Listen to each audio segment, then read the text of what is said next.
Welcome guys to another top table wargaming video. This is just a quick video from the man cave, just a bit of an update really on the Scouring of Cheshire, which is in July 23rd, 24th if you're unaware. I've been putting a lot of updates on Facebook, which some of you will know about. Just thought I'd do this video for anyone who doesn't follow the GBHL page, who's on the fence about attending a Hobbit tournament in the future. It's going to be a really good tournament. I'm hoping to have about 20 tables, which will be 40 players. We're almost halfway there paid up, and there is also a significant amount of people who excuse me, have messaged saying they are definitely coming, but they're going to pay closer to the time, which is understandable. So if you are thinking of attending, I would recommend getting a word in, or getting your ticket bought as soon as possible, because I think it could sell out. I don't want to be overly confident in it, because obviously it's always a worry. It's my first tournament. I didn't think I'd sell as many tickets as I've sold already, if I'm honest, so I'm blown away really. But the way they've been going so early on does kind of point in the direction that we will have a full house, which is outstanding, and just makes the weekend be what I wanted it to be. There's going to be a lot of people from the community there, players, people just watching, which is perfectly fine. There's no charge to come down and watch, things like that, so it's going to be really good. So why should you attend the Scouring of Cheshire? Well, first off, we'll start with the points amount. It's a 750 point tournament, which equates to 100 points if you're playing towards the GBHL League, so it's a 100 point tournament for that.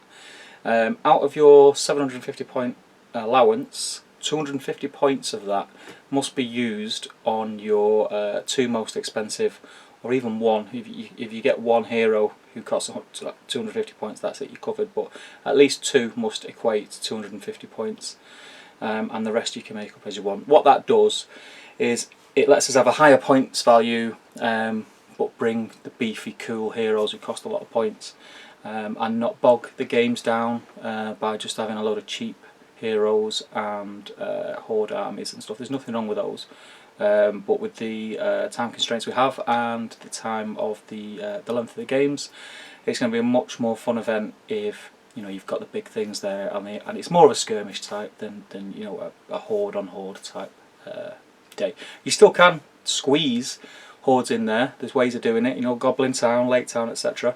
That's entirely up to you. As long as you stick to them rules with the 250 points, you can do whatever you want. There's no other rules. It's over a weekend. It's a Saturday and Sunday, so it's going to be 2 full days of unadulterated Hobbit SBG fun. We're going to have 6 games over the weekend. I was to and fro between the 6 game or 7 game format, and I've gone for the 6 just so that we're not rushing, things aren't crammed in. That's one of the things in the tournaments that I've been to. It's great being able to get as many games in as possible, but at the same time, if your games end up running the full course length of the game, the time that you're allowed, it kind of takes away from the social side. I really enjoy when I'm at a tournament, and the games end and you've got like maybe 15-20 minutes in between games. There is a little bit of time in between anyway, but it's just nice to have that extra bit of time, and you can walk around, you can say hello to people who you've maybe not had a chance to say hello to at that moment in time, and it's just a little bit more relaxed. You can get a cup of tea, rather than just going from one to the other. You sort of lose where you're at and where you're up to, and lose your train of thought. So we've gone for the 6 games. As I said before, there's going to be 20 tables. These tables are, fingers crossed, going to be mostly custom tables made for this tournament. I'm working very hard at the minute in my little hovel of a man cave to try and get these boards made, as much custom terrain as possible. Some of the boards will be more, how can I say, modular made than others. Some will be custom terrain, which is then placed in and around the board. Other boards may actually have larger chunks of the board which are one complete piece. I won't say more than that because I don't want to give away too much. But yeah, it's going to be a really varied. What I'm hoping for is that when you come in and you look at the boards, you know, there is that like wow factor, and you're like, yeah, this is cool. I want to play on that board. I want to play on that board. That kind of feel. That's what I'm going for, rather than your run of the mill, you know, just any old terrain dotted around and all the boards kind of looking similar. Which does, don't get me wrong, I'm not taking anything away from anyone else, and there's nothing wrong with that.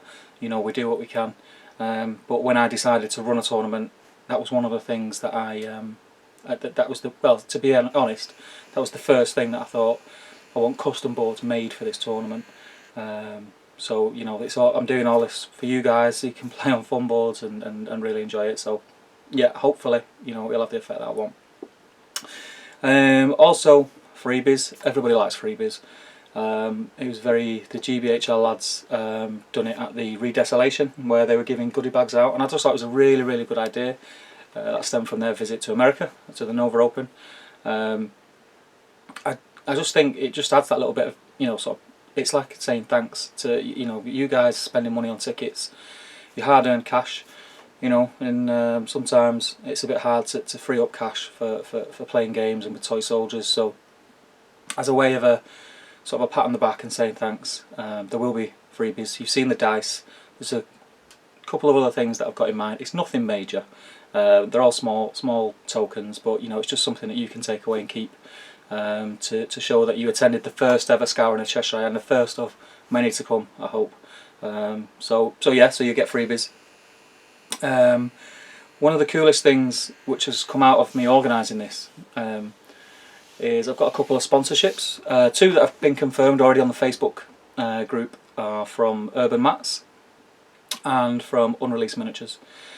Martin at Urban Mats was kind enough to sponsor us in the way of prize support, so there will be a prize. I'm not going to announce until closer to the date what category this prize is for, but the prize is your choice of any mat from Urban Mats, from their website.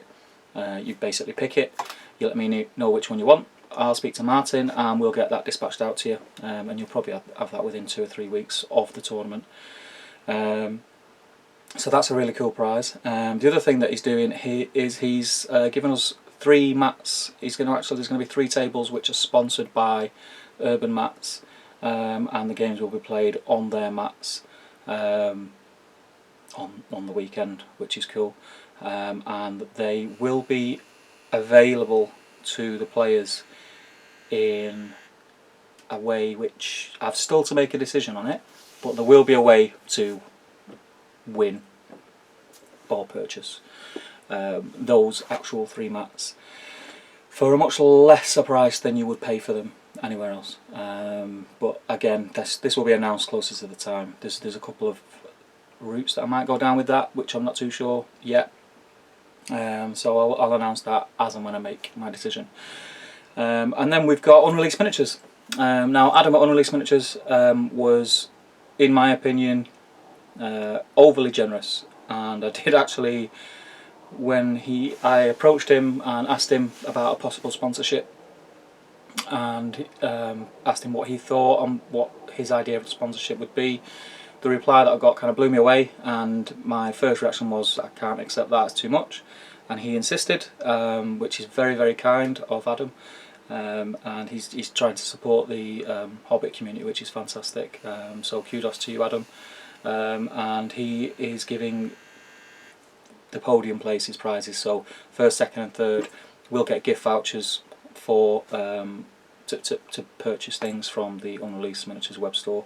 The details of that are on the event page for the exact amounts. So if that interests you, take a look, and that could be the thing that sways you to getting a ticket and taking part. But the minis that he's got available at the minute are amazing. I've reviewed a few on the channel. There's more reviews to come, and he's just released the dwarves from the Battle of Five Armies sculpts, which are,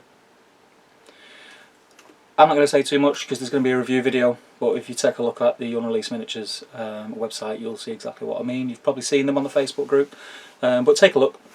They're really nice, and the prizes that he has offered are very, very generous indeed. So yeah, so it's well worth having a look at the event page for that. What else have we got? There will be more sponsors, adding little things here and there, just to just to add to the the sort of prize fund, and it just makes it so that I'm going to try and make it so that I can give as many people things to take away with them as possible for that weekend. If I could do it for everybody, I would. Unfortunately, that's not going to be the case, but I'll do as much as I can. And that doesn't necessarily mean that if you are the best player with the most effective army that you're going to come away with the best prizes. So yeah, just stay tuned for what the prizes are for and what categories they're going to fall under. The ticket prices are £25 for the event. That's for the whole weekend, and you will get food on the Saturday, day one, and you will get bacon barm, sausage barm, some kind of breakfast barm on the Sunday. Because the Sunday we do not kick off till 12 o'clock, so after our festivities on the Saturday night, you're not going to have to get up at 7 o'clock in the morning and be a little bit rough from having one too many pints. You can get a little bit of a lie-in, or you can still get up early and you can pop into Altrincham and have a walk round. That's fine. Everything is on the doorstep of the venue, which is amazing. Literally walking distance into the town centre, walking distance from the 2 closest hotels and the B&Bs, etc. If you need any details, if you contact me, I can point you in the right direction of where to go. Again, there is details in the event pack for the closest hotels, etc. But the £25 ticket price is, in my opinion, it's on the lower end for value of the not the value, should I say, of the price.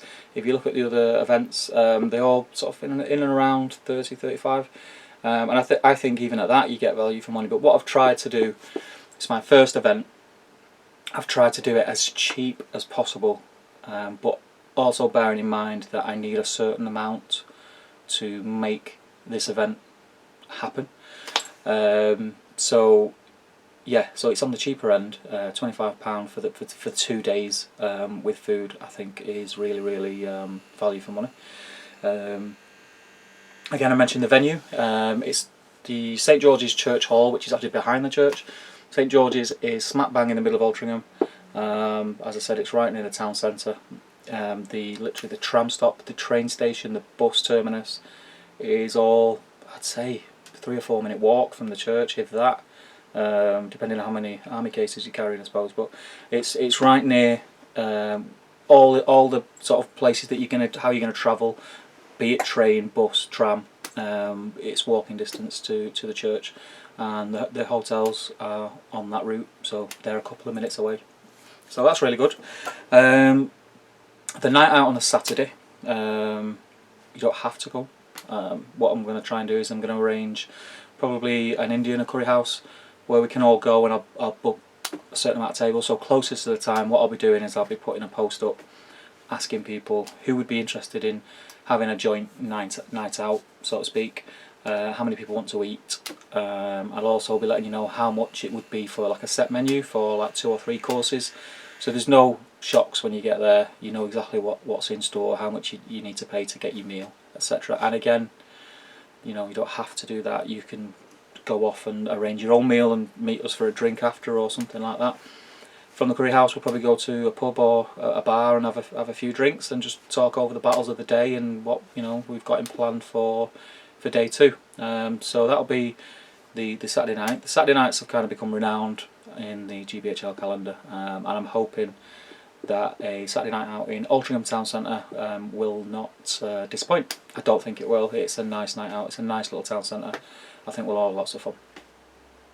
The other thing, which is a bonus, which is I'm 99% sure this is going to happen, in Altrincham, and probably a 5-minute walk from the venue again, there is Games Workshop Altrincham, run by the manager Chris. And I've been talking with Chris, and it was Chris come up with the idea of opening the store. So they normally close Mondays and Tuesdays, and they don't open till lunchtime on a Sunday. What he has said if people are interested, again I'll put a post up to gauge, because I don't want him to open up and no one be there, but if people are interested, for example, on the Sunday, if they still want to get up early-ish and go and have a game in the GW in Altrincham, have a look around the shop, you know, it's literally, when you're done, it's a 5-minute walk to the venue, so you're not going out your way. If you'd like to do that, rather than have a lie-in, that's fine. He'll open up the store early and you can do that. So he's got tables in there and you can go and play. He will also, if there's enough call for it, if some of you guys are staying the whole weekend and you're not travelling home on the Sunday night, so you're travelling home on the Monday in the afternoon, or let's say, and again you've not had enough Hobbit SBG goodness over the weekend, he will open the store Monday morning and you can go and play, or you can just have that as a meeting point where you can go and have a chat. You know, chat to Chris. I'm sure Chris may pop in at some point over the weekend and take a look. There's things that I'm trying to arrange. Obviously there's certain constraints, you know, there's things Chris can do and Chris can't do, but he's a really cool guy, and I'm sure he'll do whatever is possible to help the tournament, and you know, in turn it helps him, it gets people in the shop. So I will put something up about that and you can let me know. I think that pretty much covers all bases. There is a tournament rules pack on the events page, so if you need that, and if you're not, for some unknown reason, in the GBHL group, you may not be able to get access to the events page, and you want to take a look at it, if you message me and let me know either on Facebook or on email at toptablewargaming@gmail.com, I will send you a copy of the rules pack in PDF form and you can have a look and read through that and see what you think. Or if there's any other questions about the tournament, if you know there's things you want to know about certain army builds, or you want to check if a certain conversion is alright to use, again just message me. It's no trouble replying. I try and reply as quick as I can. And if you're on the fence about attending a tournament, you might not have attended a tournament before, there are a number of players at this weekend who it is their first tournament. They've never been to a tournament before. They've not necessarily played that many games. They're still a little bit wet behind the ears, but that's what this community is all about. You know, we welcome people with open arms, because the thing that's happened through the GBHL community, in my eyes, is that Games Workshop have realised that, you know, there is a market there, and there are people who want to buy these miniatures and want to play their game, and they've decided to extend the licence, which is amazing. So if we keep doing that, we're going to get more and more support from GW at the end of the day. So don't be afraid to come to a tournament if you've not been to one. Don't be afraid of turning up because you're not too sure that you're overly clued up on the rules. There's lots of videos. If you're not subscribed to the GBHL YouTube channel, get subscribed. There's loads of tutorials on there. And if you know, there's Hobbit players that are in the community that we're all dead friendly. We're dotted in and around the country. I'm sure there'll be someone that plays Hobbit that lives near where you do, and would be more than happy to run through a few games with you and sort of clear up any rules that you're not too clear on, etc. If you message me or put it on the Facebook page, I'm sure I can point you in the right direction. So that's all for this video, guys. Again, it was just a bit of an update. I know I've been getting a lot of messages about the dice, the Scouring of Che-Shire dice. I'm sort of taking pre-orders to get an idea of numbers. You will get a free dice as part of your goodie bag. But if you want more, they're priced at £1 a dice, or you can get 10 for £9, I think we're doing. So yeah, if you just let me know if you're interested in those. There'll be other things coming. July's still a fair old way away, and I've still got a lot of work to do, and there's a lot of things which I'm dying to talk about which I can't just yet. They need to be confirmed or finished, you know, things like that. So wish me luck, and hopefully I'll see you all in July. No doubt there'll be more videos before then, and posts on the Facebook group. I'm sure you're all getting very tired of hearing about the Scouring of Che-Shire, but you know, it's publicity, it's promotion, and you know, it helps everyone at the end of the day. If it makes us have an awesome weekend, then it's all been worth it. So I'll leave you to it, guys. Keep gaming. See you soon.